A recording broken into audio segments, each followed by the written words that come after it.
What causes a stinky washing machine, and how can you get rid of that stink? Okay, so this is a question we get a lot. There's two main causes for bad smells in your washing machine. First off, if you're getting a sour or mildewy smell, that's probably trapped water that's actually starting to mildew. Ooh. Now, it's more common with high efficiency machines. What you want to do is leave those machines open. Leave the door open so it can air out. That lets all the water dry. If you don't have the water, you don't have the mildew.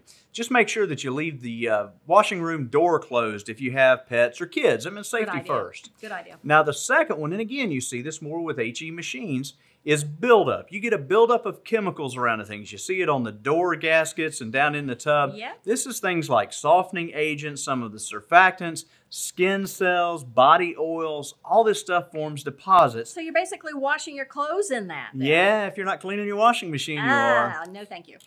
So this stuff allows bacteria to grow in those deposits. And as we've said before on this show, if you've got bacteria, you've got funky smells. So what you want to do is, first off, check your owner's manual. Most of the new machines have cleaning directions. Follow those. If you don't have instructions in the manual, go get yourself some acid bathroom cleaner. Now this stuff, these deposits, are chemically a lot like soap scum. So you want to soak them down with an acid bathroom cleaner. That's the low pH stuff that's designed to get rid of soap scum. Let it sit for a little while. Give it a little scrub. These deposits can be pretty tough. And then rinse it really well. As a matter of fact, if you use it inside your washing machine, you want to do a full cycle with no clothes to actually just rinse all that out. Welcome to the Odo Show.